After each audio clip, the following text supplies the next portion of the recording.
That was a wonderful performance of Sounds of Silence by the Mayo College Orchestra, something that we didn't have in our time. Hello, everyone, and a warm welcome to our virtual Batch 70 reunion event, Mayo Remembrances.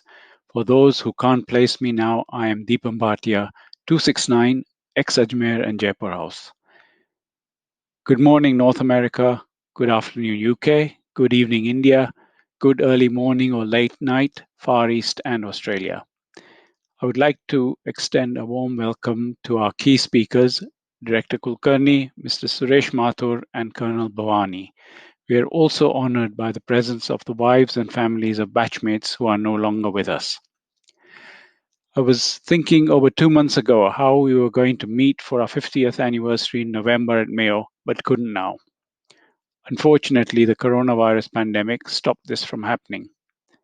However, I thought we could commemorate this 50th anniversary by holding a virtual event, which we are capable of doing with today's technology. So here we are, and it's wonderful to see you all batchmates. Okay, so a reminder of today's agenda. We have an in memoriam session coming up next. Director Kulkarni presenting on Mayo past, present and future. Mr. SM on Mathurs at Mayo. And then Colonel Bhavani on Mayo All Boys. Ajay will be giving his reminiscence on the batch of 1970. Followed by Jags on recollections and memories. And then we have a special treat for you from Alok, DG, and Anil singing song number 2. Then we'll have a close. What we did do after what seemed to be quite a popular request, that we extend our event and discussions after the close. This will be for about 30 minutes. Jags has kindly agreed to act as the moderator. So an entertaining session for us all. So do stay on, all of you, and join us for the informal discussion. When I started this off, and today's theme brought me to mind Ralph Hodgson's poem, which is, "Time, you old gypsy man, will you not stay? Put up your caravan just for one day." So let's time stand still for a while. Coincidentally, 5th December was also the last day for our ISC batch 70. That's the day we sat for the last time in the Mayo special to Delhi, as Alok Toshniwal reminded me. So we've got, that's another nice celebration. So let's move on. And what I'd like to do is to hand over to Pradeep Bhatnagar in leading our remembrance of those batchmates who are no longer with us. Lieutenant General S.H. Kulkarni, Director, Mayo College, former Head of English Department, Mr. Suresh Mathur, sir, Colonel Bhavani of the OBA, families of some of our departed colleagues and batchmates. The onerous task of remembering our buddies has fallen on me. This is indeed a painful task, let me assure you, at both ends. But somehow, the sheer grace and the warmth of our colleagues' families, that has made my task easier.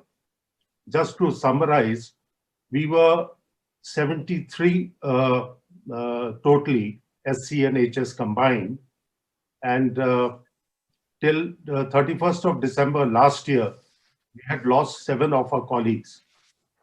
And then a phenomenon called the 2020 began.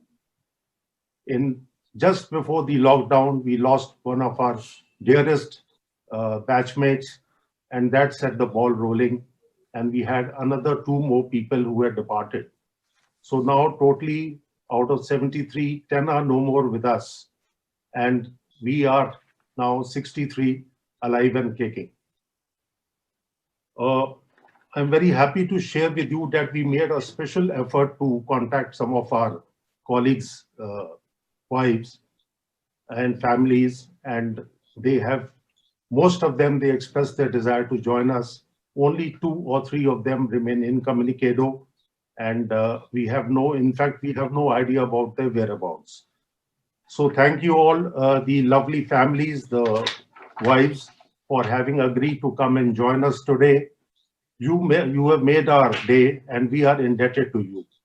As you are aware, we have started a small WhatsApp group, and every year on their birthday, we remember them, we share it in our group, and we try and share it with you as well.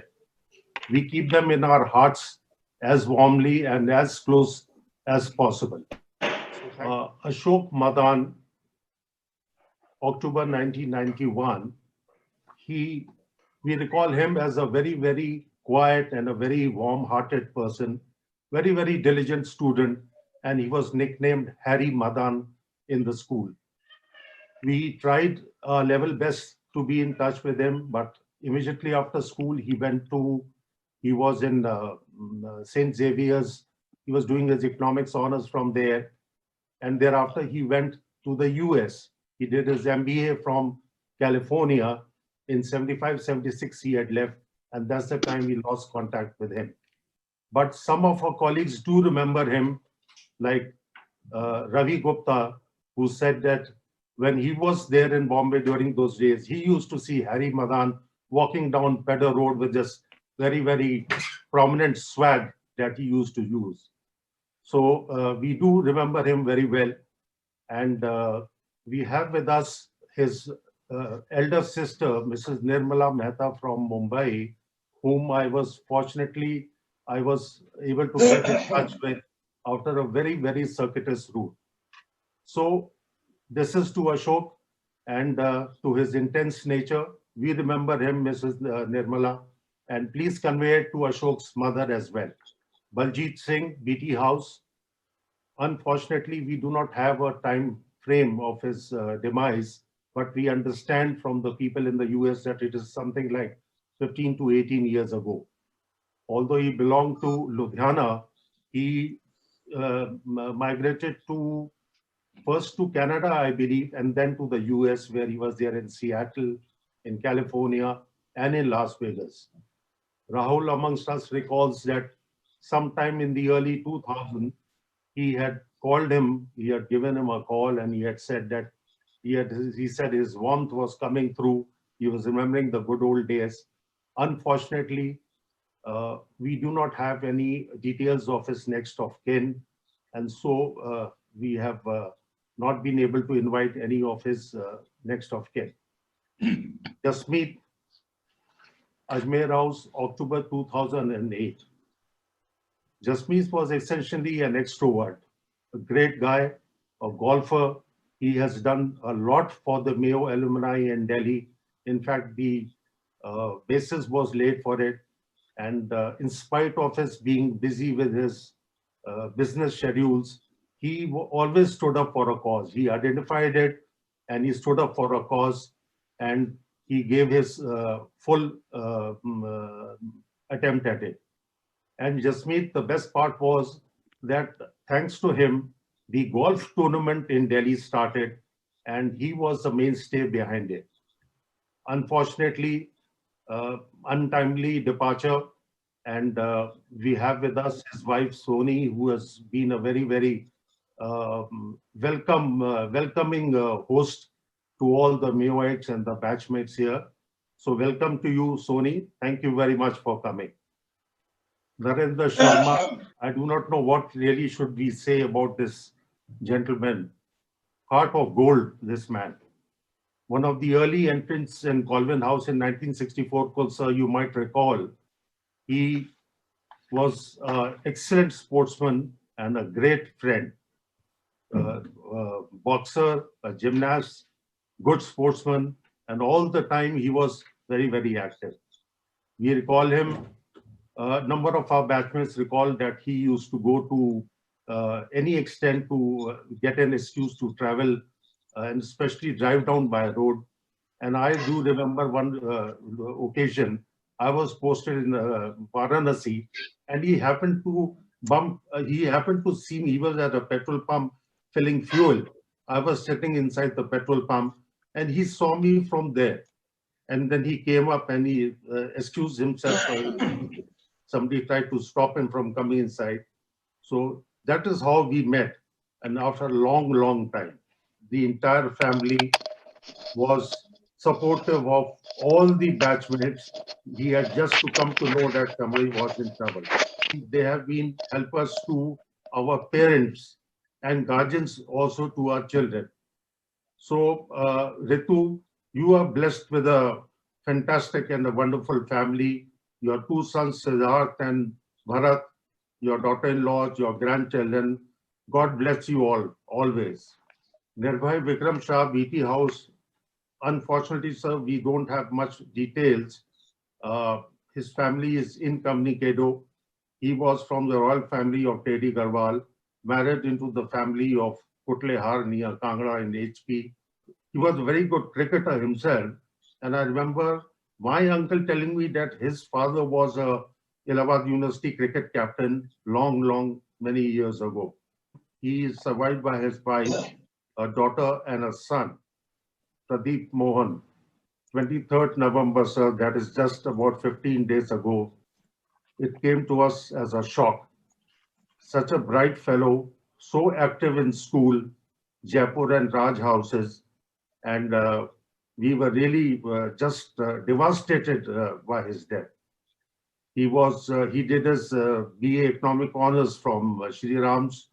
He did his Masters in Business Studies thereafter, and he was in a number of corporates, including Britannia, the India Today Group, and last, I think he retired as the overall in charge of the Business Today circulation, Business Today magazine group. He is survived by his wife Ragini and his two sons, both who are settled in the US. I believe Ragini is there, so welcome to the family of Pradeep. Praveen Manjunath. Suresh sir, you would remember this brilliant boy, brilliant on the field, brilliant in classes. He passed away in July 1975. It's 45 years today that he has passed away. And whenever I speak to their sisters, one in Chennai, one in Bangalore, they are so touched and they only say this, how come you all remember him so much and so many years? It's a lifetime. He had just passed out from school and he had got a scholarship to a college in Wales, thereafter to Harvard, and he was here in India on a holiday, and in an unfortunate road accident, he was involved, and so he left us. He's such a bright fellow. He was material, international material. He would have made it to the world stage. Brilliant man. Praveen, I'm sure you are hearing us now and looking down and smiling at your buddies. Thank you, Mrs. Ramita from Chennai, and thank you, Mrs. Sumita from Bangalore for being part of this gathering this evening. Thank you very much. Dr. Rohit Sharma, Jodhpur House Captain, brilliant student, AFMC, and he met his wife, Dr. Amita Sharma there. Rohit was a pathologist. Dr. Amita is a radiologist. They both passed out of AFMC in 1976, and thereafter they got married. And we miss Rohit. I was also in Noida. He was in Noida. We had spoken once or twice, but I never knew that he was not keeping well. In any case, he, after passing out, he served in several hospitals in Dubai, UK, India, Sri Lanka. I'm happy to have Dr. Amita Sharma join us today. I had requested her to come and she said that there is absolutely no issue. I'll definitely come. In fact, she herself volunteered a couple of words. And well, Rohit, this is to you. God bless you wherever you are. Sunil Sinha. So this man needs a lot of talking. The entire session will go in this thing. He is a live wire, a meteor. I really don't know what all to say about him. Unfortunately, his stay in Mayo was the shortest. Whereas average, most of us spent between 4 to 5 years. Sunil joined us in the autumn turn of 1969, directly in Raj House. A Wellham's product, then a schooling in England, came to Mayo, and there he was a rebel. He's a bright man, but we never knew the undercurrents were very, very serious. He was a very, very serious person otherwise. And if I may recall, there was a small incident where he pinched Principal S.R. Das's half-finger, and all hell broke loose. And so Sunil was there, and thereafter his parents got a little bit alarmed. Back he went to England for his studies, where he served as a waiter. He served as a part-time postman during school holidays, as well as cleaning buildings. Now, his parents were getting even more alarmed because he started hanging around with certain local UK bands.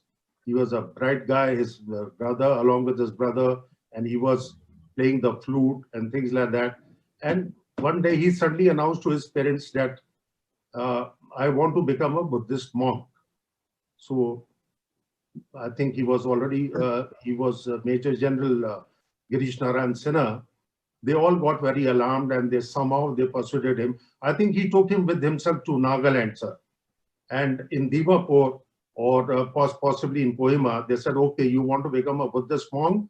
Try some of this yak milk. This will be your staple food. Fortunately, Sunil didn't like the yak milk, and he decided, okay, I'll go back to academics. And so he did his BA from London School of Economics, master's from there. And internationally, his profile was that he was the MD of his organization known as the Nathan Associates in London. A roaming world economist, he had been advising governments across Asia, Africa, even the World Bank on poverty-related issues, economic inequalities, and things like that. He kept on doing it. He met his wife in PwC. They got married in 1985. They had 2 children. They shifted to Zambia. He himself used to say that there's a method in my madness. So nobody understood that method except Sunil. He was a great guy. And you all will remember that in school he was nicknamed as Listy, because he was a good boxer. His boxing prowess was very good, good reach. He was short, otherwise his stature. But on the basis of the WC knockout of 1962, which Sunil gave to Patterson, he was nicknamed as Listy. And last but not the least, Vikram Raina, Colvin House and Ajmer House. Vikram was immediately after school, he belonged originally to Kolkata. That's where he went. He began his job there. I understand he was working with the Hindustan Motors there or various other companies of the Birla Group. Then he shifted to Delhi, and a number of people they call bumping. Earlier they used to stay, his father used to stay on Prithviraj Road. So he was a very common sight in hanging around in Khan Market. He was a good gymnast, a good boxer, and a good student as well. And he later on shifted to Goa. He was in Goa for some time. He's survived by his wife, Sita Raina, who's a well-known figure in the theater world, and his son, Veer Raina. Veer was involved in a lot of motor racing in Chennai, I think somewhere in the Middle East and some places. Now I understand he's helping his mother out. I'm not very sure whether she has been able to make it to the meet. And over to Deepa. Thank you very much, Pradeep, for that solemn remembrance ceremony. I have now great pleasure in welcoming our first guest speaker, General Surinder Kulkarni, the present director of Mayo, who joined in 2015 and is the 17th principal of the school. He's therefore ruled the roost, or will do for 6 years now. Although not the longest tenure as principal, he is the only student to become a principal. He was a student from 64 to 70 for 6 years and an ex-Colvin and Raj House boy. This means that he has spent 6 years on either side of the principal's table. So he knows both sides, I guess. And we might be the last batch who may be able to address him familiarly as Kul. Director Kulkarni has a distinguished Army career in the Armored Corps, which he joined in '75. His CV on the Mayo College website very dryly lists that he has, in recognition of his special contributions, been awarded the Vishist Seva Medal twice, the Ati Vishist Seva Medal, and finally the highest peacetime Distinguished Service Award in the Armed Forces, the Param Vishist Seva Medal. General Kulkarni also has postgraduate master's degrees and in parallel has held a number of academic posts and assignments in the Army. General Kulkarni would welcome questions and comments if we have time. I think we are running short of time. Maybe we'll have a wrap-up session at the end. So I would now like to hand over to you, sir, on Mayo past, present, and future. Let me know when you want the slides. Let me just make a quick correction. I'm not the first alum to become the head. There's a very distinguished alum of ours, Mr. R.D. Singh. Absolutely, yeah. President gold medalist from Poonch, and who in the mid-90s was head of school. He taught many years at Doon School and many other places, and an outstanding sportsperson in his own right. Today, a life member of our board. Thank you very much. Let me begin by offering my sympathies and sentiments to be conveyed to the families of the 10 of them who are no more here with us, and my greetings to those of their family members who are present today. I think your presence really gives significance to this event. Ideally, the Golden Jubilee would have been a 3-day affair and a boisterous one at that. But for today, at least till I'm speaking, I'll request you all to mute your mics. And what I'm going to do, this is in 2-3 parts. One, which I've already done, I have shared with Pradeep, and he must have passed it on to Deepam. Our archivist has pulled out some old photographs of your school days.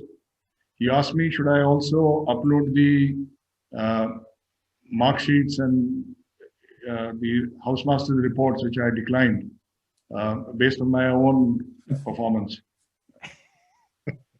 But any of the spouses who want to know whether they've been told the truth by their husbands, I'm willing to share it with them privately.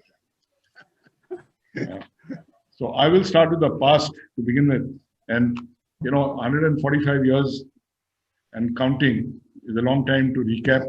So I'll stick closer to what you all are aware of, which is around the 60s, when you all were here in school. If you recall, we had a large campus. We just had one school. Now we have 3. About 40 years ago, a day school was started called the Mayo School, which is now a day school of great standing, not only in Ajmer, but well known in the country. Then this has come up where we used to have our Waddington. I'll give a little detail for those who may not have come back to school. This is where we had our Waddington grounds and the Kota Sanatorium. Then about 30 years ago, a boarding school for girls was started in what used to be then the farmland. So if you looked out from the main building past Lord Mayo statue towards Taragarh, the Mayo school is on the right and the girls' school is on the left. So now we have 3 schools under the same board. And interestingly, I think whether this was done by design or default, I don't know, but it's turned out to be a very good combination of having, boarding schools for boys, boarding school for girls, with a fair amount of interaction now. And of course, a day school for the local children. Mayo had experimented with having day scholars at one time. And I think they realized that the character of the school was changing rapidly. So they decided to open this Mayo school. So that is as far as the campus goes. Now, the junior school used to be in that Waddington ground area at one time. It has since then shifted to the area where Principal Gibson or Principal Das used to live. And in fact, his house is now one of the junior school boarding houses. The other house nearby was where the Mathur family lived. If I'm not wrong, Mr. SM was born there. He can correct me if I'm wrong later. And so there are 3 junior school houses now. And then, of course, there was the young Crown Prince of Oman who came and studied in our school before our time. But he wasn't the Crown Prince then, but later on he became the Crown Prince. And on one of his visits, he very generously gave a large endowment with which we have built a boarding house called Oman House, which is about double the capacity of a normal boarding house. Currently, class 7 boys live there. And he also gave an endowment to build a guest house, which is now called the Oman Guest House. And for those who have not been here, this is, in terms of perspective, behind the hospital, which is Udaipur House. Now, between, say, the hospital and Colvin House, to give you a rough idea where it is. Okay, so much for the campus. Of course, we all know our campus was a dry and barren one, but as I'll show you a video of our sports facilities, it'll give you also an idea of what the campus looks like now. So I won't have to say much, but there are certain things that have been added on since we were in school. For example, we have a lovely amphitheater now, the initial endowment for which was given by the Katoj family of Kangra. And now it's grown to be a much, much bigger thing. We also have a lovely polo pavilion, and of course that explains that we also have polo now, and we have a stable with more than 60 horses. We have a shooting range. We have a 9-hole golf course. That is where the Dhobi Ghats used to be on the eastern perimeter of the school. Liberal endowments from various people. The most recent ones being by Deep Kapuria of the 65 batch, who's given a fair amount of money to set up a robotics lab.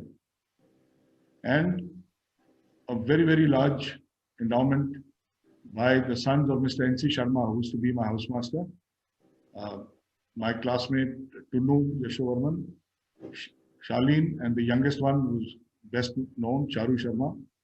They've given a very generous endowment. And between the Stowe Club and Kota House, this facility is coming up. And I recommend that whenever you all come, we hope it will be fully ready. It was to be ready by now, but then the pandemic stopped work.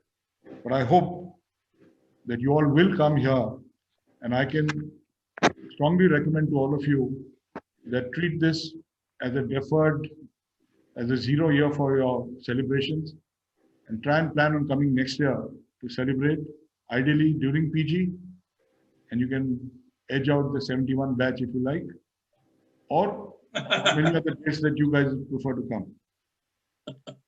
Some other changes in the faculty, for example, in our time, most of the faculty were outstanding sports persons. I think we all know them. But today's times, somehow it's very difficult to find a good teacher who is also a good sportsman. You know, they seem to be mutually exclusive.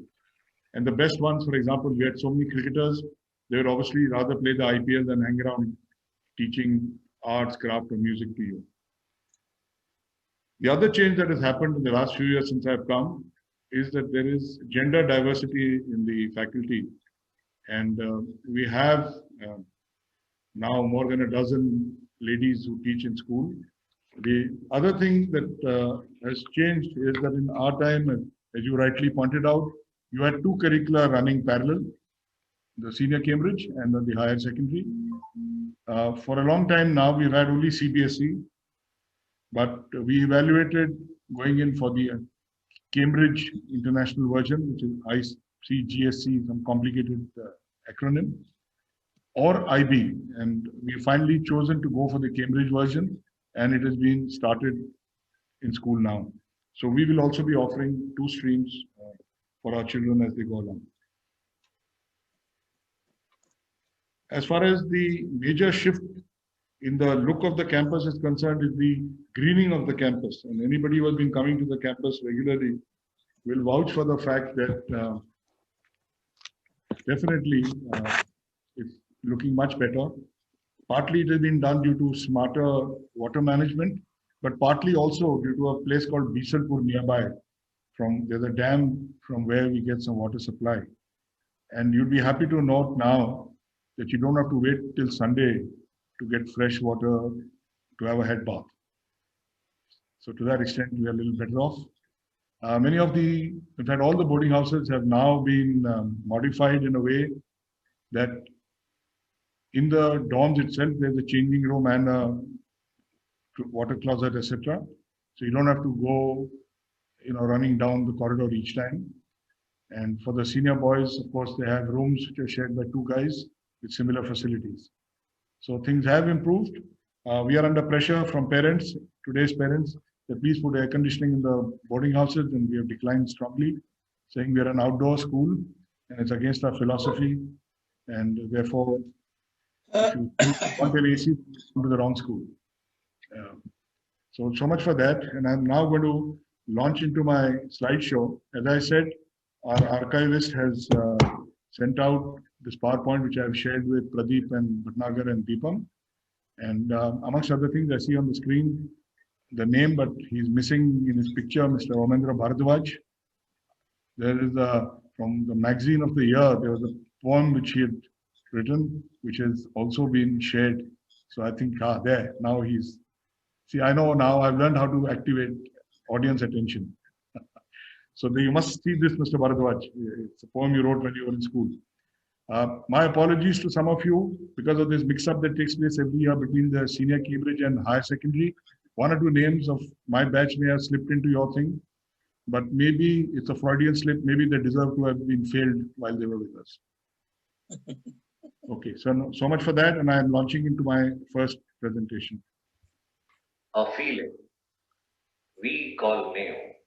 So this is the truncated campus now. The majestic main building of Mayo has welcomed everyone with open arms since the late 19th century. An architectural brilliance continues to amaze every eye. Let's take a tour worth remembering from the bird's eye view of the impressive sports infrastructure. Please note the Kangra Amphitheatre in the foreground. To mark the beginning of this unforgettable journey, we present to you the Savai Mansingh Polo Pavilion and the Polo Ground that also smilingly shakes hands with the 9-hole golf course, stretching its arms across 34 acres with artificial lakes, shining like pearls under the sun. At the junior school, the twinkling eyes and the exuberant young limbs have 2 grounds dedicated to football, cricket, and hockey, and it's mandatory for them to learn all games. The young sportsmen have 2 basketball courts, out of which 1 is also used as a skating rink. 4 tennis clay courts give the young enthusiasts a perfect exposure as to how to hone the skills at play.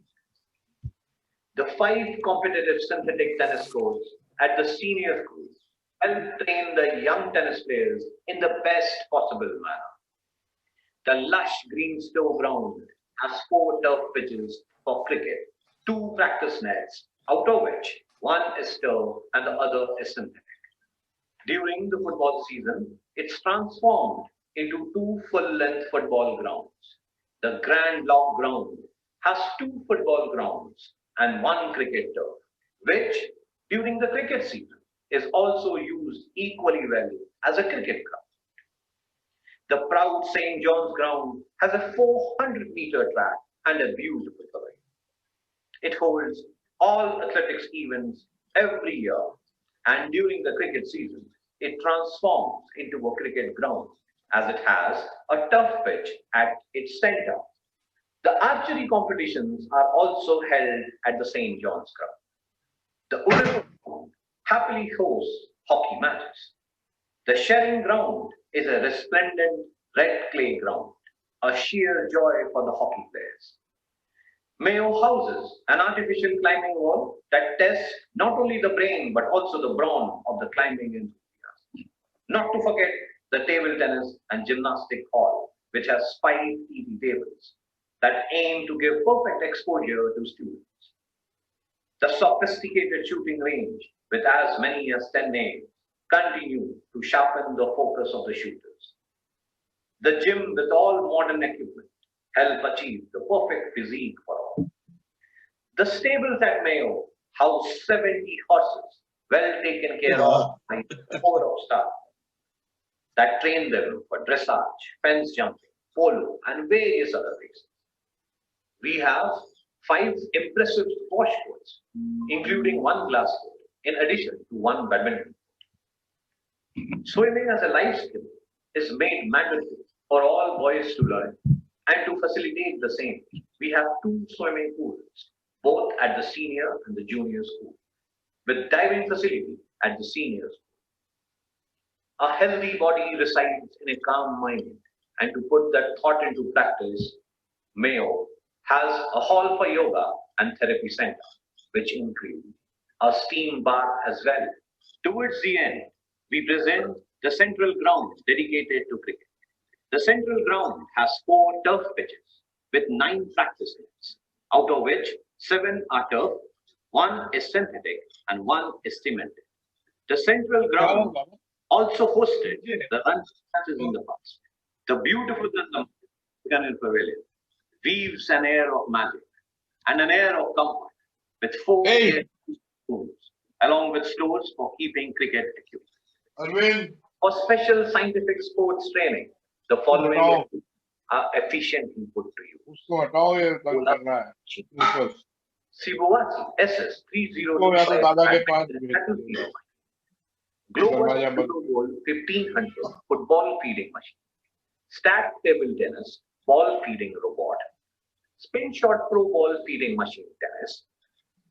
Beyond the impressive and the gigantic sports infrastructure at Mayo, what makes the Mayoites complete sportsmen is the exuberant heart and the never say die spirit, which are fueled by team spirit and leadership qualities, which instill in them true sportsman spirit and also make them better human beings. Thank you.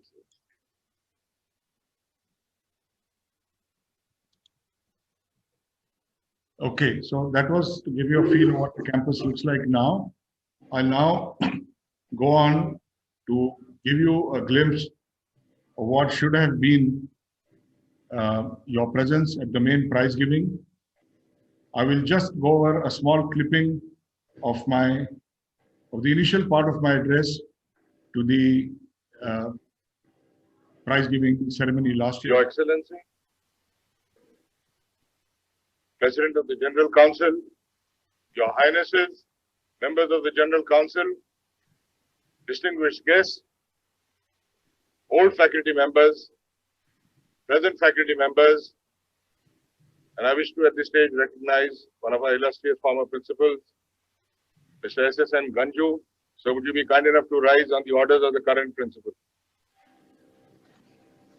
Thank you. This young athlete is only 87 years old.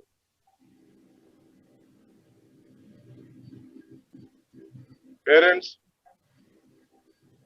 boys who have recently finished school and are back to collect their prizes, and I'm sure you are relishing your freedom.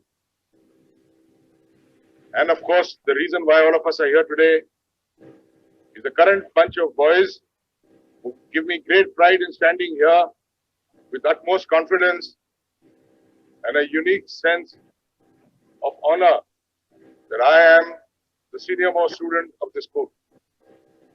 Before I briefly speak a bit about the chief guest, though the president has already spoken, may I like him also invite the special batches which are here.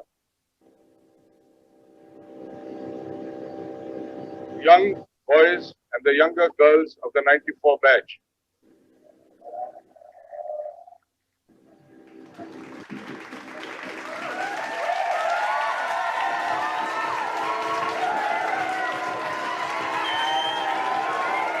I think the audience will agree with my decision. So pretending the young batch of 1979, 40 years after school.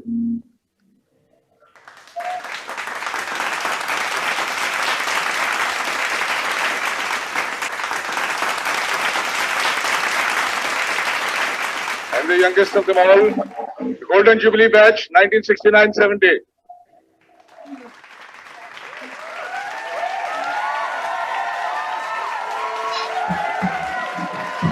And maybe, as always we do, reserve the biggest applause for their suffering spouses.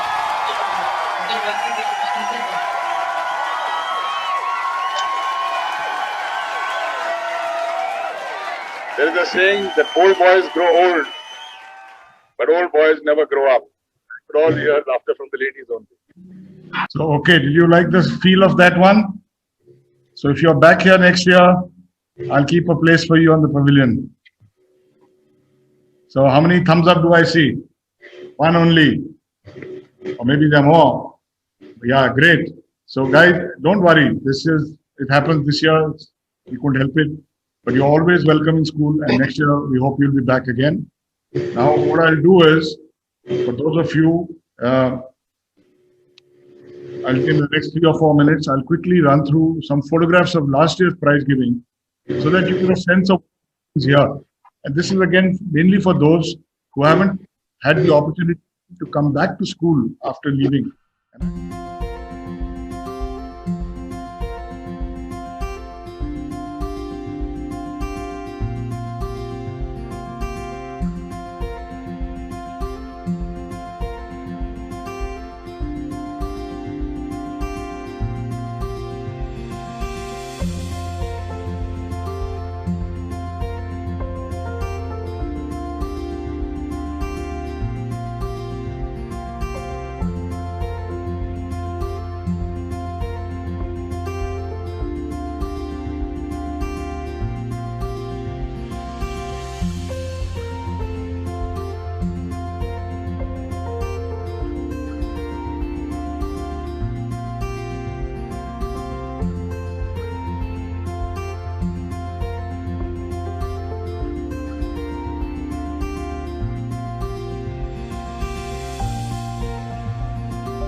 but I think this will give you a sense of what all you have missed out on. And as the famous Pink Floyd song went, I wish you were here. So an open invitation for you all to come and join us next year. Before I open myself up to questions, if at all Deepam permits, just a quick word on what I'm often asked by alum. Please tell us, we feel for the school, what can we do? The first thing that comes to people's mind is, ye chanda mangega. And I can assure you this, that wherever I've gone and spoken in the last 20 years, not once have I asked for a penny from alumni. But what I want are three things from you: time, talent, and your technology. Because this is the digital era. If you have time to offer, please come. And I've had some alum coming. I see Tilak Deveshwar in the crowd. He came and spoke to the children. Many others have come and give your talent to the school. There are so many gifted people from our school all over the world. And in whichever way you can otherwise help out in imparting soft skills to the children. We run a program called the Old Boys Lecture Series, and you're welcome to volunteer for that, and I'd be more than happy to host you and make you not only speak to the boys formally, but then spend time, immersing yourself in school so that the kids can interact with you informally. I recommend, and we look forward to people coming on family visits. I'm happy an old boy of 2010 batch got married in Jaipur 3 days ago. He came to show his new bride today what the school looks like. Of course, truncated visit because of COVID. But most importantly, please stay updated, because my experience has been that many of us live in our era, little realizing that the school has moved on and the school is trying to stay current and contemporary. And therefore, a lot of things are happening, and kindly do reach out to us and we'll be very happy. I'm happy to inform you that Colonel Bhavani Singh, who's President Old Boys Society, I'm sure he'll speak to you now, but he also happens to be on the board and on the Mayo College committee. So unlike many schools where the alumni and the school administration are at war with each other, we are working in a synergistic fashion. And therefore, this may be a good time for all of us to reinvest in the school in many ways. I'm just about to sign off, but I just saw somebody and I just want to confirm, are you the famous 102 Alok Bhargav? Raise your hand. Okay, I'm not. Okay, there was an Alok Bhargav in my class as well. That's right. Well, he was 1 year ahead of me. Yeah. Actually, based in Washington, D.C. Okay. Thank you. So back to you, Deepam, and thank you everyone for this very patient watching and listening. Thank you very much, General Kulkarni. You've given us a lot of your time, and it's been a great pleasure to welcome you. Now, moving on, I'd like to welcome our next speaker, Mr. Suresh Mathur. Is well known to us as SM Sir, or most familiarly by his nickname Sampu. I'm sure he won't mind that. Suresh Mathur is also an ex-Mayo boy himself. For me, he was an inspirational teacher of English who instilled class discipline by combining both educational and, as a class tutor, physical activities, which were challenging for non-sporty types like me. Mr. Mathur was the head of English at Mayo. He was also a brilliant gymnast himself and supervised gymnastics and PT. Mr. Mathur has had a very distinguished career in education as a housemaster in the UK, a principal at various schools in India and the Gulf, followed by roles as Director of Education and Chairman. He's currently in Ajmer. The Mathurs have distinguished association with Mayo. Mr. Mathur's late father, Mr. Danmal, was vice principal and taught me not only geography, but virtues such as graciousness, calmness, and honesty. I'm sure you remember that. I remember we had 2 different geography classes in our senior year. There was a mix-up between who was going to teach which class, and both classes were pretty vocal that they wanted Mr. DM. He was that good. in the end, he took both classes together. Mr. Mathu's brother, you will also remember, was a distinguished teacher and a superb swimmer and diver. So this leads me to the next topic, the Mathus at Mayo. Mr. Mathu would welcome questions and comments, but I think let's leave it till the end because we have short of time. So over to you, Mr. SM, sir, and we have you've got this course to present your slides as well. So good evening, everybody. I'm beginning with this photograph of the 1970 ISC batch presented to me by Kamaljeet Buller. And just to tell you that I've had it since 1970, which is 50 years ago. And it's a treasure picture for me because it reminds me of so many of you wonderful lads. Thank you very much for inviting me, Pradeep. And I've been asked to talk about the Mathu family and a few comments about my time at Mayo and later on at other places. Briefly, I know we are a bit short of time, so I'm going to go a little fast because I don't want to miss out on anything. So starting with the family association, the Mathu Family Association with Mayo. People you mentioned my father, but my grandfather, Munshi Kanmal Mathur, he joined Mayo as a housemaster of Kota House in 1895 and retired in 1941, which is 46 years of service. So he joined Mayo just 10 years after it had been founded. And he was there. And in his farewell speech, the principal said, "No one has served Mayo for so long a period." And he worked under 6 different principals, and 3 generations of students had been in school during his tenure. When he retired, he was presented by this replica of Kota House, a silver replica of Kota House, which was presented by the old boys of his house. This portrait hangs in the Mayo Museum, just above where the visitors' book is. Then my father, Sri Dharman Mathu, you know of him, you know him. He joined Mayo College in 1932 and retired in 1969. His 37 years of service. And here are some pictures. I'm delighted to say that the museum is named after him because he was the founder. And of course, a great deal of additions were done by Mr. R.N. Chatterjee later on. And there's the open air map of India also, which he built with the help of students at that time. At the left, you see a picture of him, President Zakir Hussain giving away a prize at the prize giving.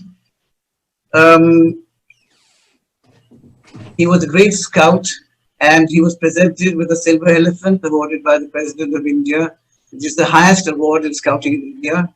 And on the right, you see a picture of him hoisting the Indian and Pakistani flags on 15th August 1947 in France. A combined contingent of scouts had gone from India, and when they were there, they announced the independence. And so they made flags out of turbans of the Sikh students who were there, etc. And my father hoisted the Pakistani flag, and a Pakistani student hoisted the Indian flag. So that was something. He was also the founder principal of Mayo School, which was mentioned earlier by General Kulkarni. And here in 2009, the Department of Post issued a postage stamp in his honor. Next is my aunt, Mrs. I. Nath. I suppose some of you would probably remember her. She was a matron and mess in charge. She joined Mayo College in 1947. No, 46. Retired in 1979, so she was there for 29 years. Then the 3 brothers, 3 of us, with my father. Mr. D.N. Mathur retired as the headmaster of the junior school, and he was also a very keen scout. He was also the head boy of Mayo in 1957, and later taught in Mayo from 1973 to 1998. He was the first teacher to be felicitated by Mars in the year I do not remember, and he was Chief Commissioner of Scouts for Ajmer Division. He was deeply involved in social service after retirement. Then Mr. RM, who's also with us today, He joined Mayo in 1963 and left in 1990, which is 27 years of service. He was head of geography, housemaster, and he represented India in springboard diving. He too was felicitated by Mars. And on the right, you see a photograph of him and the Geographical Society bidding farewell to Mr. Danmal on his retirement. So, and that's me. Sorry, that's me. Yes, I'm the third of the brothers. As a teacher in my different roles at Mayo. I joined Mayo in 1965 and then went on to different places. But I did a total of about 11 years in Mayo College. Then we have Rakhi. It is not a picture when she was a teacher actually, but I could find one more recent. So she was a teacher at Mayo Girls School from 2005 to 2008, which is 3 years. So the Mazel family's unbroken association with Mayo as teachers was from 1894 to 1998, which is 104 years, which I think is quite remarkable. And the total number of principals, somebody said 17, but they're 19 in fact. And barring the first one, Oliver St. John, and the last three, Samar Badri, General Lalhotra, and General Kulkarni, our family has been associated or has worked under all the other principals. This is an interesting one. It is a Mathur family contact years with Mayo. On the left, you see as teachers and staff members, each person and the number of years he's put. So the total adds up to 202. And on the right are students from the family in Mayo.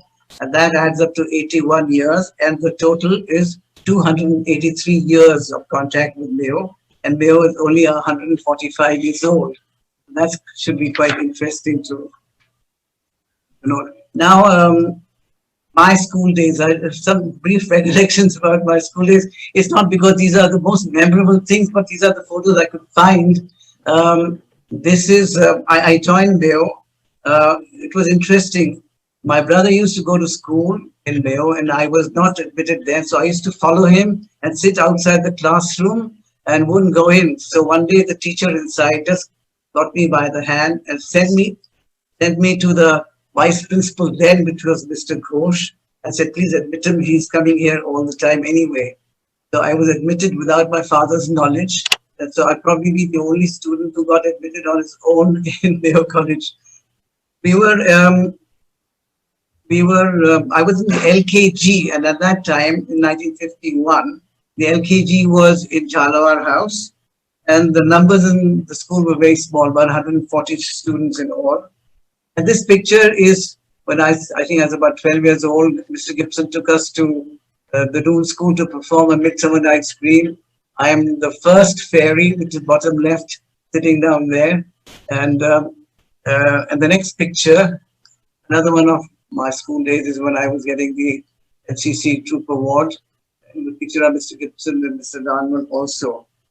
So I recall those years, the teachers were very, very able, but very, very strict also.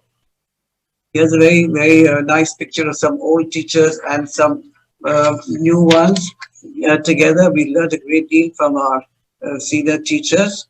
And but I can tell you that they were very tough and very strict. Corporal punishment was the order of the day.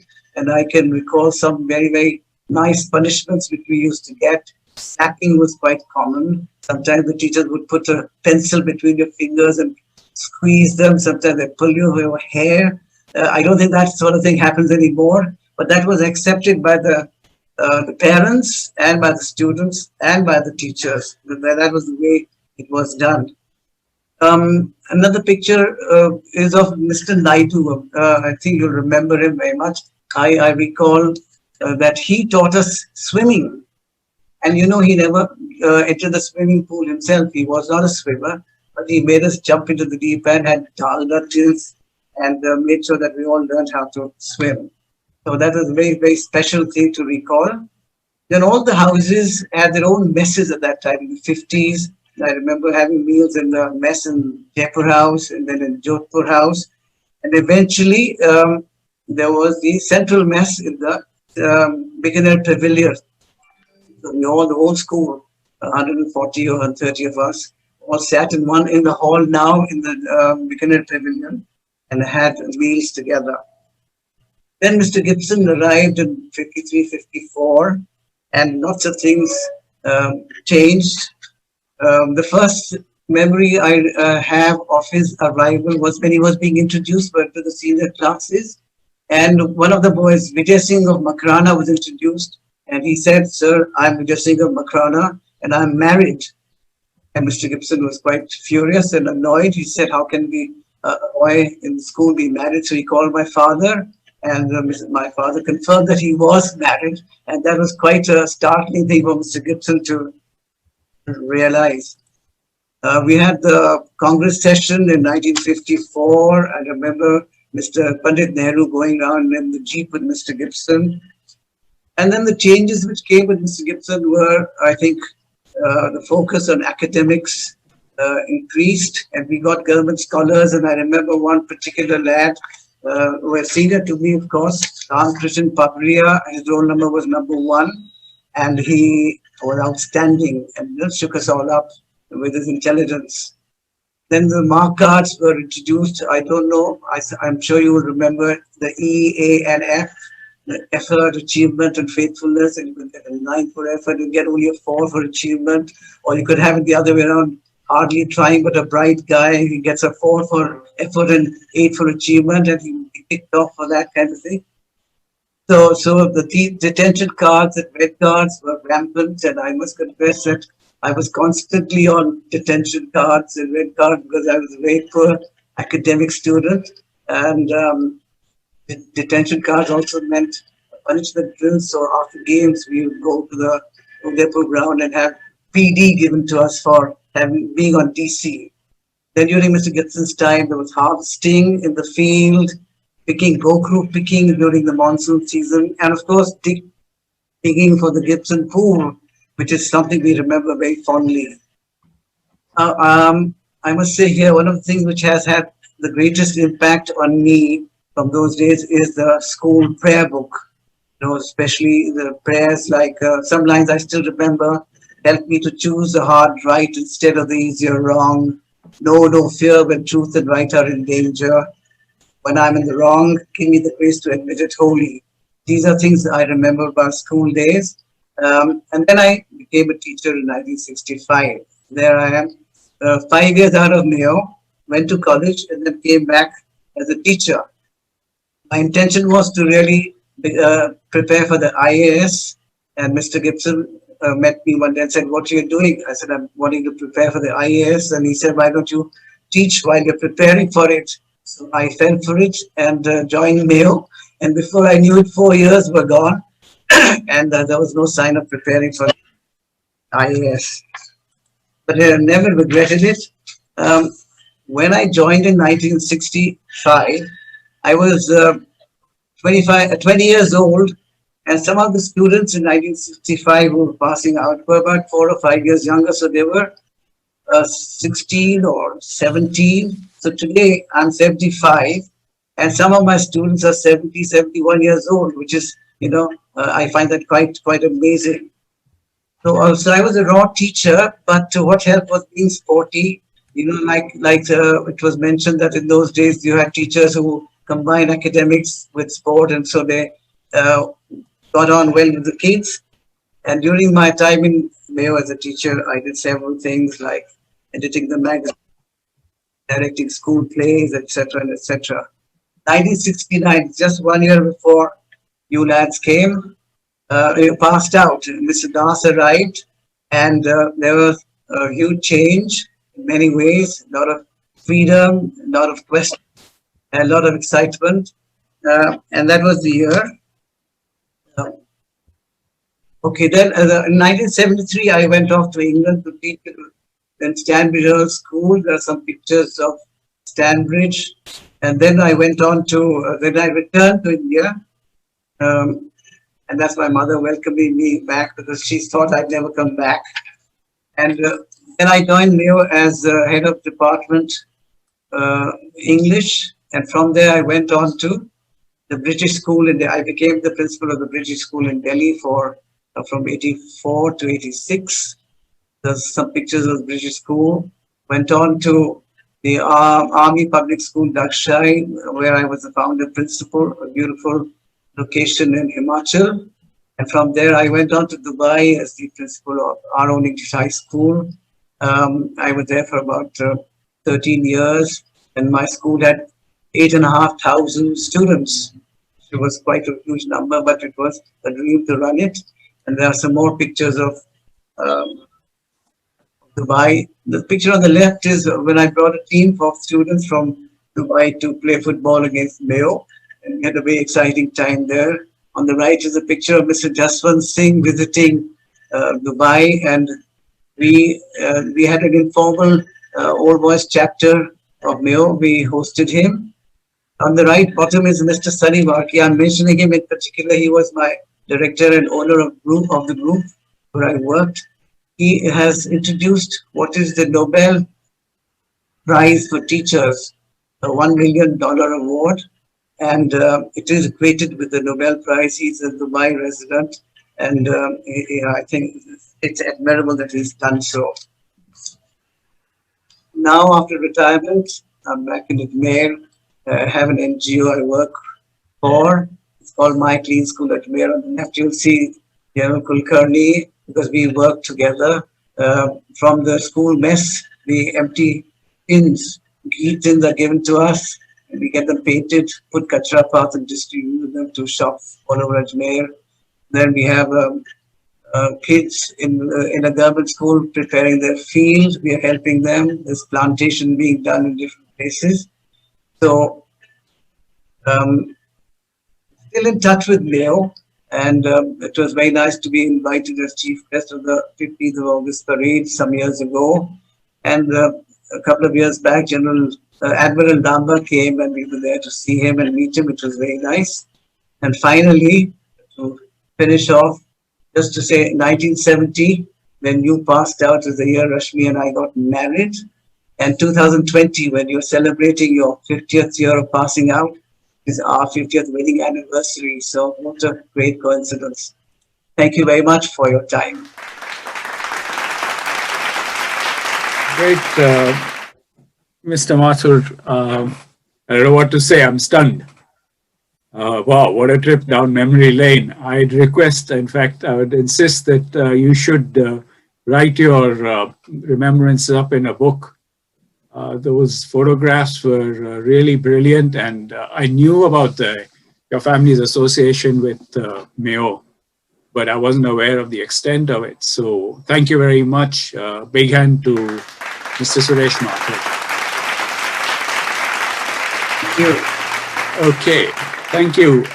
We are running late, but I hope most of you will bear. I mean, it's been so interesting. I didn't expect when I started this that we would be able to get through so much. But anyway, I'll turn to our next speaker, Colonel Bhavani, who is also an old Mayoite from the batch of 75. He's an ace polo player and an equestrian enthusiast. Colonel Bhavani has been the commandant of the prestigious 61st Cavalry as well as the President's bodyguard. He has been a member of the Indian polo team and also captained it. He is now in his second 3-year term of being the president of the Old Boys Association. Under his stewardship, a lot of new initiatives have been taken for making the society an interactive body. It has also become active on the social media platform. The different chapters pan-India have also become active owing to his encouragement. Colonel Bhavani, over to you on Mayo Old Boys, and when you give me an indication, I'll put up the slides, the slide you wanted me to. Over to you. Thank you. Thank you, Deepam. Good evening, ladies and gentlemen. I have a tough act to follow, and if I take too much time, I'm sure I'm going to get PD. So I'll keep it short. Abnormal times, abnormal celebrations, but we live with it, and when the new normal returns, hope to have you physically in Mayo, like General Kulkarni said, fortune of having him on the helm of the school. So we do function very closely together. Have many options. Pradeep and Jags did extensive surveys, which makes it even more poignant For the last 1 year, they've been visiting the school physically. They were there for the last prize giving, got everything to a T, organized everything, but not to worry. We will have you there, either at the PG or we have a new event called the Deja Vu, where you come and stay in the school as boys, and we have enough activities to keep you occupied. It'll be far better than staying in the Mansingh, I can assure you that, and way cheaper. Our basic thrust has been on networking, which we seem to have slipped up on, but I'm happy to say we've gathered momentum on that. I've sent you a link on Google Documents. If you have time, it will take you 1 minute to fill it up, and we will update our team. Has updated most of your thing, but Deepam, you are missing from a database. So hence I had to ask you for your email ID. It's pretty much everything's been covered, but we are in the process of carrying out an HR review being led by one of our illustrious alumni, Manish Sabharwal, 87 batch. And hopefully, when it's accepted by the board, we will have General Kulkarni push it through. So we've done something right for the last 145 years. We've got to keep what is good, discard what is bad, and move on and prepare our students and the school for the 21st century. With that, all I can say is come and visit the school. General Kulkarni is a very gracious host. One look is better than 1,000 reports, as they say in the army. Thank you. And sorry, as is customary, Deepam, your reaction gave it away. At the prize giving, we had instituted a new thing in which we present a small token from the Old Boys Society to the batch of the Golden Jubilee batch. We've not been able to do it physically. Why wait till you come? So I'll get you addresses from Pradeep, and we will be happy to courier them to you all at your residences, both to the surviving old boys and also the spouses or family members. As we are not hung up on numbers, if there are more than one family member, we're happy to send them to everyone. Deepam, can I'll sign off now. We could just flash that slide for they get an idea on what we do present. And great, I think you interact with each other. You have enough of these speeches. Thanks. Bye. So that's the slide Colonel Bhavani wanted me to put up. Okay, so thank you very much, Colonel Bhavani, on your old boys. It's doing well. I don't know how to put it, but it's great that you're pulling us all together and looking into our what we are doing as well. Anyway, moving on, the next speaker is Ajay Mehta. Ajay needs no introduction as the batch's college captain. I was his roommate in Jaipur House, and it was clear to me then that he was of that caliber as a bright, upstanding character with leadership qualities. Ajay's career has been in NGOs, particularly Seva Mandir, with which his family is linked and founded. He was both CEO and then president. And I recall the last time, almost the last time when I met him, we were hosted by the Speaker of the House of Commons in his private residence. And this is the guy who is now well known around the world for saying order, order, order. But that was in Kameresh of Seva Mandir and Ajay's father. Ajay has very strong links with Mayo and Ajmer. His wife Aditi was collector of Ajmer, and his daughters went to Mayo Girls. Ajay will reminisce about our batch of 1970. Over to you, Ajay. Thank you very much, Deepam. Thank you, Mr. Suresh Mathur. Thank you, Bhavani. I shouldn't take too much time, and I was a plodder in school, and I fear I shall share thoughts which might be somewhat boring, but nonetheless, let me start. Reflecting on 50 years of our graduating from school, I see us sitting on the steps of our respective houses, taking off our smelly socks and feeling nails in our football boots, playing games in the hot sun, living amidst exquisite architecture and gardens, returning to our cool dormitories for rest after classes. Yet another thought is how school experiences and friendships have metamorphosed into bonds of affection and affinity. Now with WhatsApp, these ties are revived on a daily basis, reminding us of the humor, joyfulness, and talent that we have collective access to. I'm really grateful to Deepam, to Rajiv for asking me to speak. I don't think I can do justice, but nonetheless, this is what I have to say. One thought that comes to me was I came to Mayo in January of 1964. My elder brother came along because Doon was to start a few weeks later. And when Mr. Chatterjee and Mr. Gibson saw me distraught, having to leave home, Gibson said, look, your brother can also stay back and help your younger son settle in. And so there was this kindness which has become, for me, a big memory of Mayo. As Deepam said, Aditi, my wife, was posted as collector in Ajmer from 90 to 93, and Gibson was in his 80s at that time. And for me, it became an opportunity not only to know him as the legendary schoolmaster, but also somebody who was deeply kind and compassionate. He would tell Aditi that his only wish before he passed away was that Tansuk, his housekeeper's son, get a proper job. Somehow Aditi could manage that, and that made Aditi a favorite for Gibson. Gibson did a lot for his students, Deparwa, Samir Bhattacharya, but that was Gibson, a man of many parts. I'm going to skip the little bit about Mayo Girls. It was a stroke of genius on the part of the council, and hats off to them that instead of selling that land, they actually created a new school. In my notes to myself, Mayo College, where my 3 daughters went, was very much in the tradition of a public school. It didn't break new ground in that sense. It did not produce a Meda Patkar, but who knows, it may.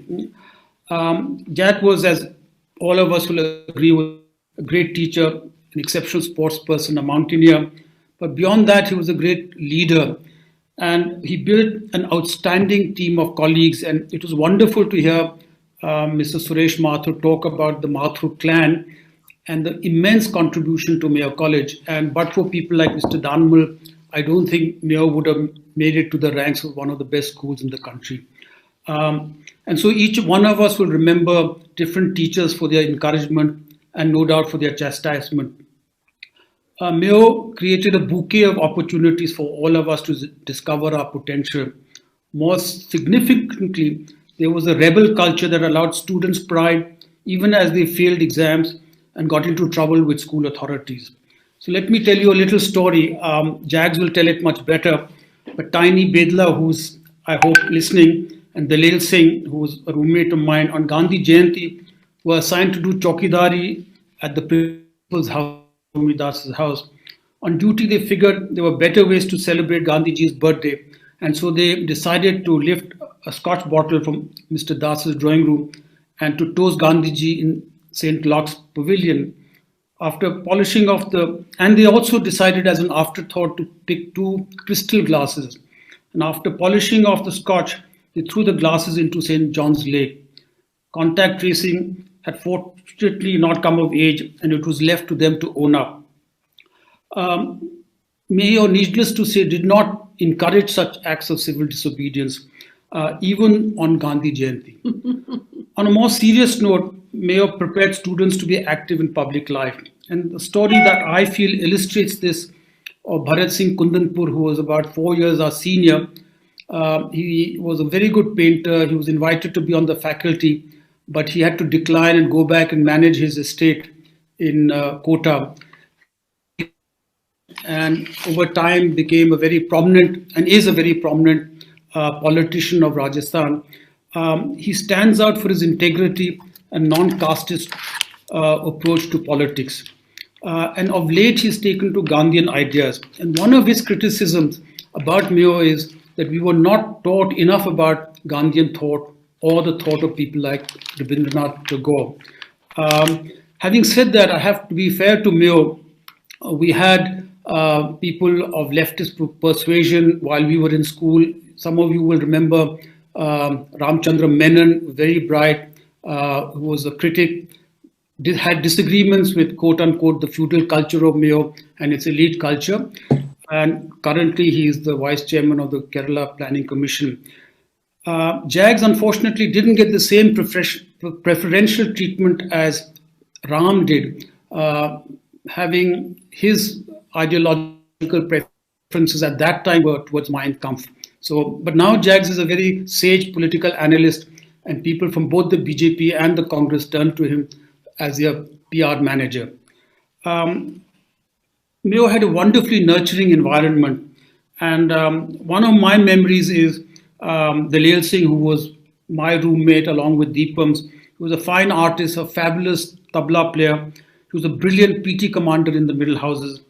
And after passing out of Mayo, his talents were not nurtured to the same extent. And I have the same feeling about a great runner, late Pradyuman Singh of Mandava, brilliant runner, but after he left Mayo, he did not flourish in the same way as he was flourishing in Mayo. And so what I want to say here is that some of us got lucky. Our parents pointed us in the right direction. We went to institutions that helped us develop our prospects, if not our potential. Yet another memory, a bit sort of odd, but still. DG Singh made me cricket captain of the second 11 of Jaipur House. He was the cricketing guru of Jaipur House, if not of the whole school. And in a match against Colvin House, I claim I took 7 wickets, giving away 7 runs. And thinking I was a great bowler, which I was not, Akbar Zahir dropped a catch, and I yelled in dismay. And I can still remember his response, which was a very dignified apology. So I hope I learned my lesson in humility. But this brings me to another concern about Mayo, the lack of social and religious diversity.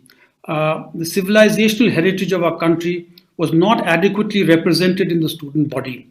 I don't think today we would raise the Indian flag and the Pakistani flag across the border in the same spirit that Mr. Danmal did in France. But nonetheless, my thought is it would be a good idea if we can expand the diversity and remember how privileged we are to be in a country that fought for independence to build a more equal and plural society.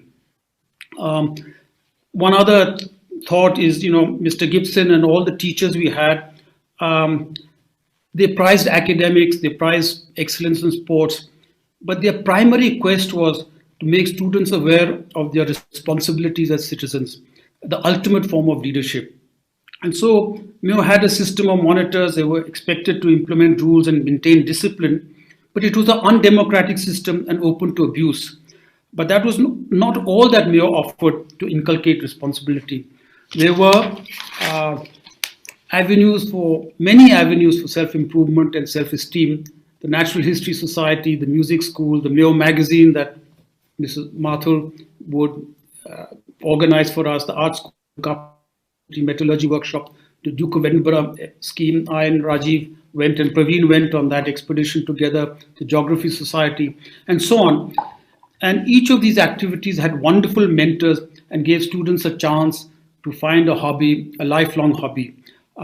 It was in these spaces and societies that dignity of labor, nature care, self-motivation were fostered. There's another aspect of Mayo which I think perhaps was unique. Mayo prided itself on its traditional heritage. Mr. T.D. Pant taught us Sanskrit and conducted temple every day. He was a deeply religious person, and visits to the temple were a moving experience. His classes allowed the greatest and most talented mischief makers to perform to their brilliance. Ajoy Bhandari as one person I remember, but there were many others. Going to contemplation grounds was perhaps an even more moving experience as different religions and universal values were discussed. Mr. Gibson believed in bilingualism, that knowing 2 languages well was the best way to cultivate clarity of thought and expression. Our Hindi faculty was outstanding, Mr. R.P. Sharma, Mr. B.M.L. Sharma, and others.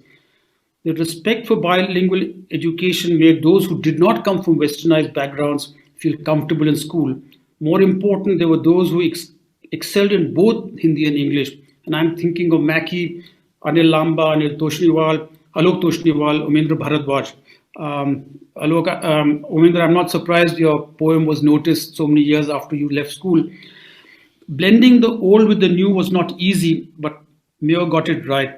It left enough space for each student to find his niche in either or both worlds. Mayo's feudal grandeur nor his promise of an elite education were designed to create a superiority complex. Jack Gibson and Shomi Das took trouble to invite distinguished speakers to address students. They wanted students to be aware of world affairs and human rights, Western classical and Hindustani music, Indian films and culture, and anything that would broaden our horizons and make us think critically. We had the great poet Ramdhari Singh Dinkar come to Mayo, as pointed out by Pradeep recently. So here's the thought. It is in this tradition that Mayo may consider starting a center of peace education. Major General Lalhotra was succeeded by Kul, Lieutenant General. They know the ravages of war. Tiku is an expert on Pakistan, having written 3 acclaimed books on our neighbor. Between them and others and the present Foreign Secretary, Harshvardhan Shringla, a Mayoite, Mayo could do something to prepare students for the challenges of our times: poverty, climate change, working for peace in the subcontinent, and respecting human rights internally. At the age of 60, Jack stepped down. The mantle was passed on to Mr. Das. He was very young at the time. He was the grandson of C.R. Das, the founder of Doon School and a great nationalist. Mr. Das had the impossible task to carry on the democratic traditions of Mr. Gibson at a time when the governing council had become insular and the older generation of teachers resented someone so young to preside over them. The quest to obliterate distinctions of lineage and class were giving way to partisan treatment by the board. Mr. Das stood his ground and lost the council's confidence. I say this from hearsay, but we owe a great deal to Mr. Das for standing firm on principles and for upholding the best traditions of Mayo. So looking back, again, the images that come to me are Virendra Jaipal on the hockey field with the flair of his father, who captained India's hockey team to 3 gold medals in the Olympics. Sonchi, diminutive, playing cricket and football with pure elegance. Kamaljeet scoring a hockey goal against Delhi Courage from the top of the D. Maya on the squash courts ready to play at the national level. And the defiance of Deshwant Dhaya against rules and the impotence of power against those who believe in their cause. I disgraced myself as school captain by reporting his defiance to the vice principal. I also remember the fumes in the chemistry lab being taught Shakespeare by Mr. Suresh Mathur in the sunlit library classroom. On the academic front, many of our batch did so well, competing successfully with the best in the world. What is remarkable also is how Mayoites have gone abroad and have not just excelled, but put down roots. I remember a trip with Arvind. He gave me a lift from Glasgow to Edinburgh and further towards St. Andrews, a pure act of friendship. Talking to him, I realized he knew Scottish traditions better than perhaps the Scots themselves. Mayo gave those who went abroad the self-confidence to accept other cultures as being worthy of respect. But more than past memory, it is the present that is so overwhelming. The unconditional and undeserved affection of batchmates. My career has been in the non-profit sector. I recently sent an appeal to members of our class to help Vidya Bhavan, an educational institution that serves the underprivileged students. The response was overwhelming. So let me end now. We are very fortunate to be here after 50 years of leaving school. Many of our batchmates are no more.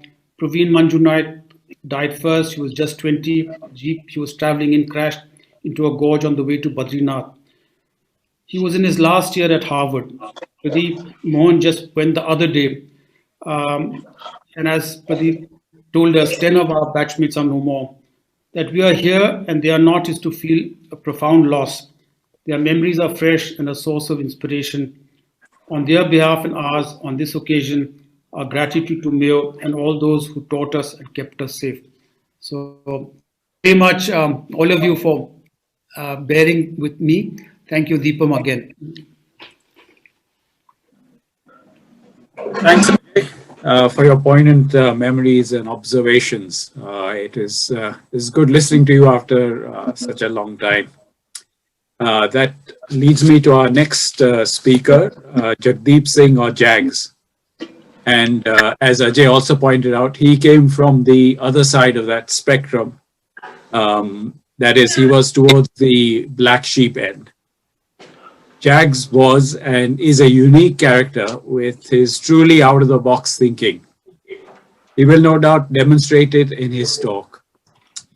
Jags studied and taught English after school, and this led him to founding his own PR agency in Jaipur. He has kept up his links with Mayo and representing and defending the school in many difficult situations. Always full of stories, and has been one of those who forms the glue binding the batch together. Jags is going to go through his stack of memories and reconciliations. Jags, over to you. Thank you, everyone. Colonel Kulkarni, Colonel Bhavani, Mr. Suresh Mathur Saab, Mr. Ramesh Mathur Saab. I'll just begin with 1962. Parents were visiting Ajmer, and they happened to visit Mayo College, and they inquired for my admission in the school. And Mayo said that there is a waiting list. There is no way that your son can get admission in near future. But nevertheless, my father filled the form, application form, and so they went away, not hoping that I would get admission in Mayo. But in few months later, there was an Indo-China conflict, and my father, being an army officer, Mr. Jack Gibson, decided that all army officers' children will get a priority in admissions. So somewhere in November of 1962, my father received a letter that your son can break the waiting list and enter Mayo. So thanks to the Indo-China conflict, I could enter this great institution. I would like to say that I'll begin with, there are 2-3 incidents I'm going to narrate. They're thought-provoking as well as humorous. But before that, I would like to, Mr. Suresh Mathur is here, and Mr. YP Bhardwaj is not here. The 2 teachers who had a profound impact on me was Mr. Suresh Mathur when he taught us English in HS 1, 2, 3, and Mr. YP Bhardwaj when he taught us English.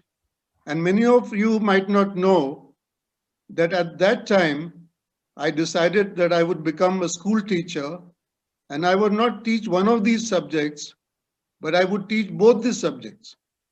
And I did my master's in English, and I did my master's in history, and I was lucky to get a job in Xavier's Jaipur, mainly to teach English, but when there was a little opening for history, I managed to teach history as well.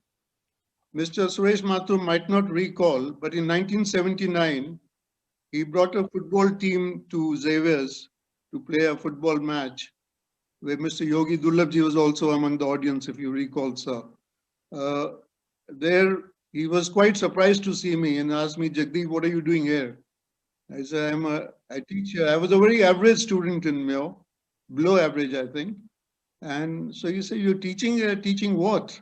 I said, I'm teaching your subjects, English. And he was quite taken aback at that time.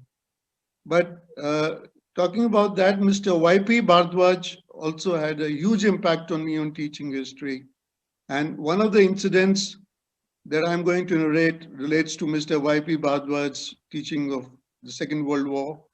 And another is about how I impersonated as a sadhu in Haridwar in one of the Dashera trips and almost got into trouble. And the last one is, it gave me a huge high to get the statue of Lord Mayo, which was lying buried in the Albert Hall Museum, get it unearthed from there and kind of persuade the government to hand it over with the efforts of my Jaipur chapter students, hand it over to Mayo, which is now lying in Jalavar House, in front of Jalavar House. There's an ironic ending to the statue, which I would like to tell you later. But firstly, let me come to Mr. Y.P. Bhardwaj, who was an amazing history teacher. And when he taught, he would tell us mainly about the personas. For instance, he was teaching Mughal history or the medieval history. He would talk more about the personas rather than, the events. And once you're talking about, say, Akbar or Aurangzeb, then the events by themselves get covered as well. And I was quite sure, and I'm quite sure, that his two famous historical characters were Muhammad bin Tughlaq and Adolf Hitler. With the intense pleasure that he taught us about Muhammad bin Tughlaq, being eccentric in his own ways. And we was quite, taken aback. And when he was teaching us Second World War, he spent a lot of time on Adolf Hitler. I'm quite sure he was a fan of Hitler. And he gave us reasons, that the 6 years, 1933, he became the Chancellor of Germany. And by 1939, he had made Germany, which had been sort of finished by the Treaty of Versailles, in 6 short years, he had made Germany a most powerful country in the world and a very formidable war machine. He told us how, the Jews had actually bled the Germany white, which is perhaps one of the reasons why he was anti-Jews. And so all of us, and we should see war movies. Pushpinder Aua is not here, and some of us, we started getting fascinated by Adolf Hitler. And on our history exercise book, we also made a swastika, which he never disapproved of. Pushpinder and I would to make big swastikas on the exercise book on the top, which we used to give for corrections. On a side story, Pushpinder then got smitten by a Sofian, and he replaced the swastika with her initials, but that's another story. And so, it was around the same time, Mr. Y.P. Bhardwaj asked Mr. V.K. Mathur to give a talk on Hitler in the History Society. Mr. V.K. Mathur gave a fascinating talk, and he also talked about the love children of one of the Hitler's grand plans was to have the purest Aryan race. And there was the experiment of having pure children, the love couples, both of them Aryan, so that the new breed that would come up would be of pure Aryans. He also talked about that. Later, Mr. Y.P. Bhardwaj says, Jagdeep, would you like to give a talk on Hitler to your classmates? And if I find your talk to be, of the mark, then I will let you speak in the History Society also on Hitler. So I gave a talk. Some of you are there, Namneet, who were in the, all my art students. I gave a talk. I did a lot of research. We read Mein Kampf. And suddenly Mr. Naqvi was asking, why is Mein Kampf so much in demand, in the library? And so I gave a talk on Hitler. There was a Q&A session later. Mr. Bhardwaj was very impressed. And he said that you have to give a talk on Hitler. And I think you'll do a better job than Mr. Mathur to the History Society. But in coming back to our dormitory, in which I remember Rajendra Ghoshal was there and others were there. Ghoshal, I think, had just joined. And we started discussing. It was around this time that Prithviraj Mishra made an announcement, I think it was of 68 batch, that there was going to be a Mao club in Mayo. At dinner time, there was no staff members in the dining room. He made an announcement, all those who want to join the Mao club, come to Ajmer House in such and such room and give your numbers. So that gave us an idea that if they can have a Mao club, we can also have a Hitler's Youth in Mayo. And so we started planning. We made a proposal why there should be a Hitler's Youth. And we felt that he was a much misunderstood figure in history.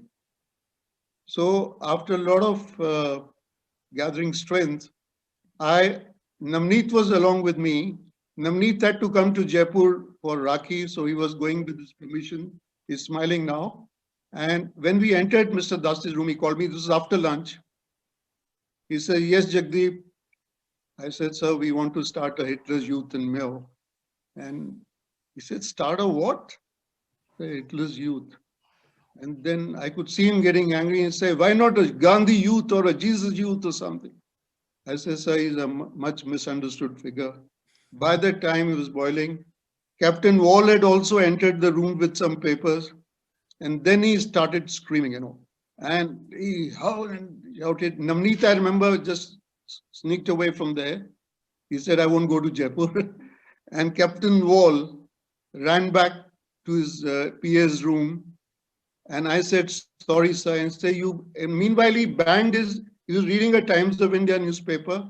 He banged it so hard on his table in anger that one of the ink pots flew out. He had a decorative ink pot, and he shouted and screamed. And he said, do you know, he exterminated 6 million Jews, etc., and all that. So I apologized, went away. But he says, if you ever talk about Hitler or Nazism again, on the same day, you can pack your bags and go back.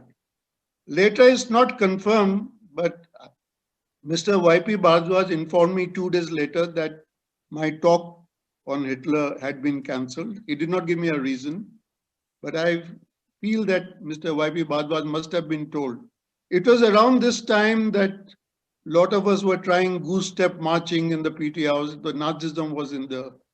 Over the years, of course, my fascination for Hitler waned, but the fascination for Hitler still continues in many countries. Even Prince Harry got into trouble for being a SS in one of the fancy dress parties. So that was one. And the second was in our Dashera trip in 1969. So we stayed 2 nights in Haridwar. And that was the time of the Beatles' popularity. There were a lot of Hare Rama, Hare Krishna kurtas that were available. And I also wore, most of the students in the evening used to wear the Hare Rama they had picked up from Haridwar and Dehradun on the way. All of us were wearing Rudraksh malas because that was also in fashion. So around 10 p.m. after our dinner, I got an idea that I would like to impersonate as a sadhu on the Har Ki Pauri. So if you go to Har Ki Pauri in Haridwar at night, even now around 9:30, 10, there are some sadhus sitting and giving, gyan to their disciples. At maximum, they might have 7 or 8 people sitting in front of them, listening to them. So I opened my hair and put a lot of talcum powder in it.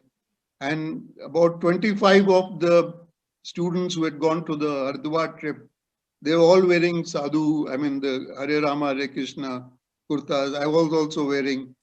And I went to the Har Ki Pauri, and all the sadhus were surprised to see a new sadhu coming here with 25, 30 followers.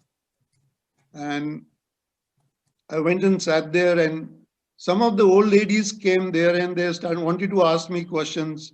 I remember Pushpender was saying कि इनका मौन व्रत है, अभी बद्रीनाथ से आए, ये बात नहीं करेंगे. तो वो लेते, they asked me, ये कोई वो दक्षिणा लेंगे क्या? Pushpender said, हाँ जरूर लेंगे. So they left some money. So by the time the whole episode got over, we already had 30, 40 rupees with us, which was a huge amount that time, which I remember Pushpender going out and buying cigarettes for, And so that was another great experience. But Mr. R.P. Sharma, who was our teacher in charge, he got to know. And so late in the night, when we had just got back, he came back and he gave a firing to me and he said, you could have gone into jail for impersonating and taking money like that. I had to apologize again. And the last thing what happened is about the Lord Mayo statue, which if you've been to school, you will see this Lord Mayo statue in a glass case outside the museum. Now, we used to always hear stories that there is a Lord Mayo statue lying buried somewhere in the Albert Hall Museum premises. Albert Hall Museum, incidentally, is the Central Museum of Rajasthan of Jaipur. Belongs to the government. But no one knew anything about it. And meanwhile, I had gone to Indonesia for 3 years. And the day I came back to my home, I opened Dainik Bhaskar. There was a story on the back page that the SPG in 1999, when Vajpayee had come to give a speech in that area, SPG had done some, checking for security reasons. And they found that there was a beep somewhere very near the Albert Hall in the muddy ground. When they dug that thing, they found Lord Mayo's statue lying there, made in cast iron. So they removed the statue from there, and the Albert Hall Museum and the Art and Culture Society decided that they would make a kind of it was like a graveyard actually, of cement and all, and they made the statue lie there. So the news item in the Bhaskar was that there is a Lord Mayo's statue which was lying here, and during the time of Ashok Gehlot, it had been discussed, why don't they hand over the statue to Mayo College? But meanwhile, Ashok Gehlot government had gone away and Vasundhara Raje was the chief minister. When I read this news, I was not in the board because I was abroad. I had come back. Umesh Singh Ji Santa was the president. Ravinder Ranawat was the vice president. Khatipura was there, Tony Khatipura. So I made a letter for them. I made them sign it. And I gave it to the director of archaeology and museums with copies to the chief minister, the copies to the chief secretary, copy to the secretary art and culture, that please hand over the Lord Mayo statue to where it belongs, that is Mayo College. Now, I never thought in my wildest dreams that the government would hand over the statue to us on a platter.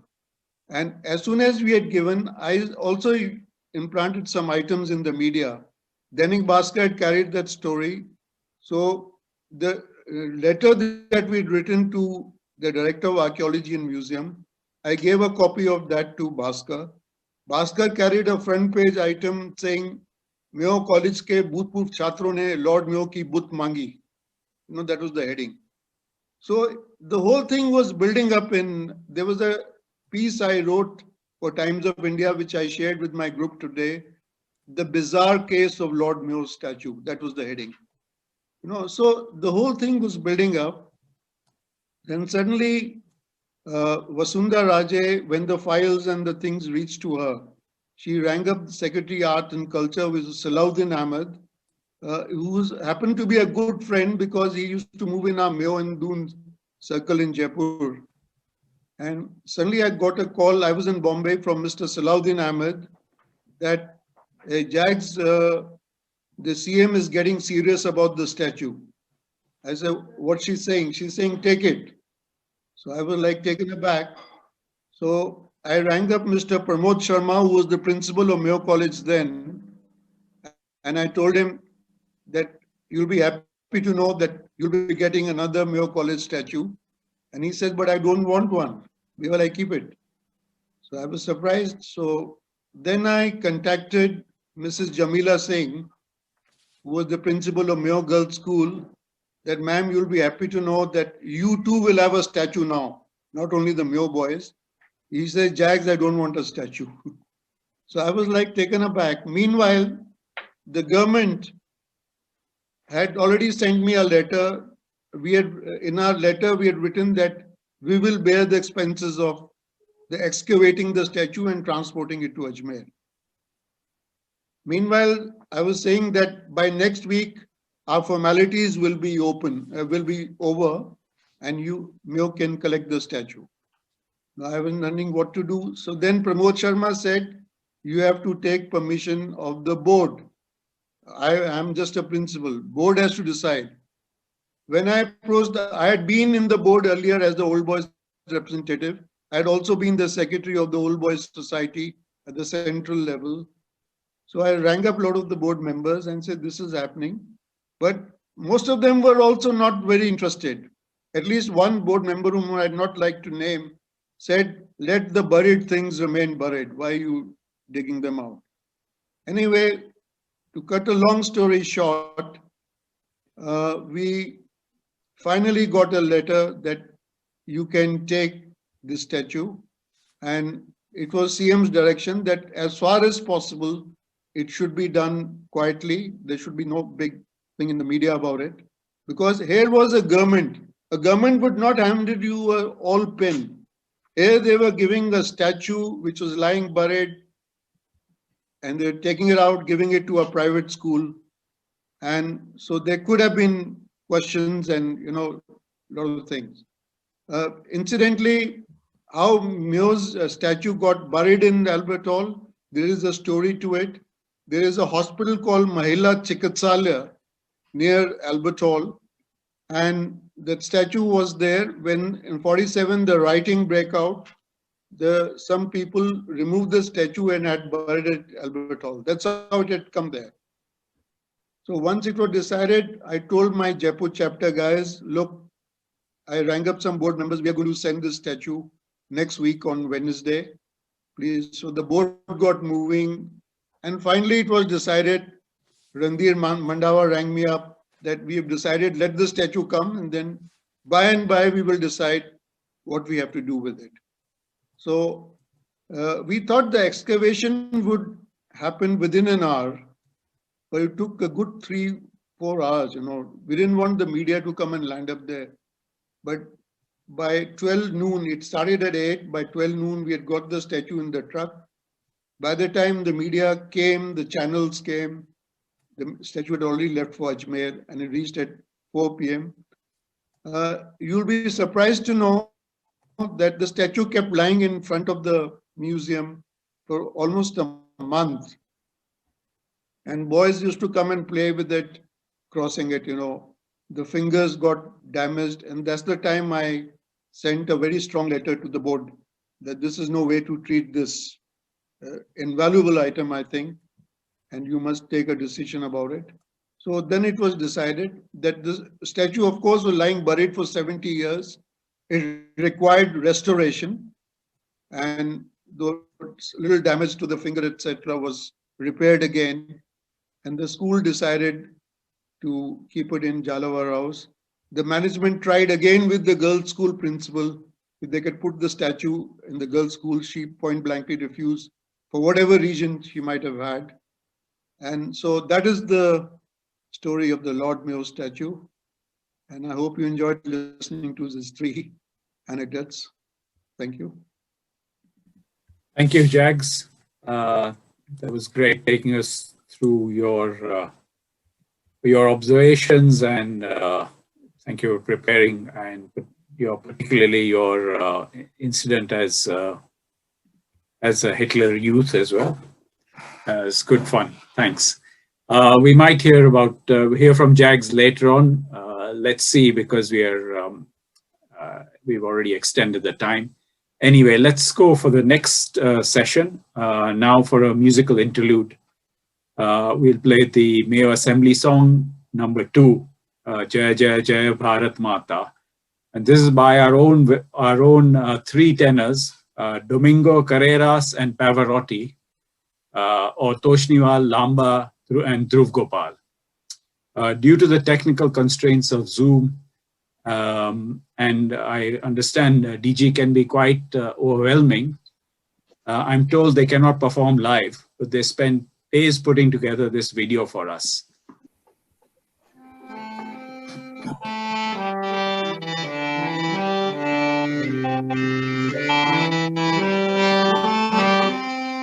Jaya Jaya Jaya Jaya Bharat Mata, Jaya He Pranam. अमर सत्य के आगे थर थर कांपे विश्व कांपे विश्वंभर, हे दुर्जय बड़ो अभय, जय भारत माता। जय हे प्रणाम। हे जग जननी, हे धर धरणी, करुणामय तू वीर प्रसविनी, वीर हृदय धीर हृदय, जय भारत माता। जय हे प्रणाम। Jaya Jaya Jaya Jaya Bharat Mata. Jaya He Pranam. Thanks, Pavarotti, Carreras, and Domingo. That's great hearing from you.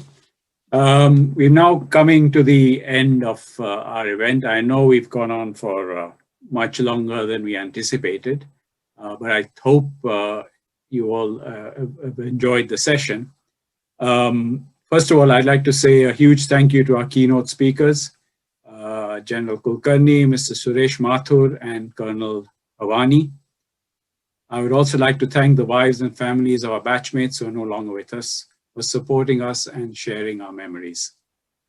A big thank you to Pradeep and Ajay and Jags for their talk.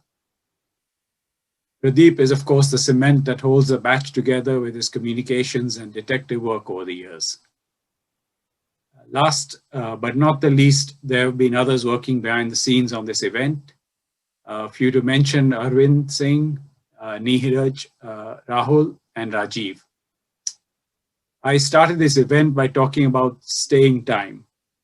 We should now look ahead, as Nelson Mandela said at the age of 76 in his long walk to freedom. He said, "I have walked that long road to freedom. I have tried not to falter. I have made missteps along the way, but I have discovered the secret that after climbing a great hill, one only finds that there are many more hills to climb. I've taken a moment here to rest, to steal a view of the glorious vista that surrounds me, to look back on the distance I have come." I hope that is what we have done in the last hour, gents. Now, we have two choices now. And if you can, a show of hands, maybe thumbs up. We were going to have an extended discussion about what we do next and so on. It's going to be led by Jags. First, Jags, are you still up?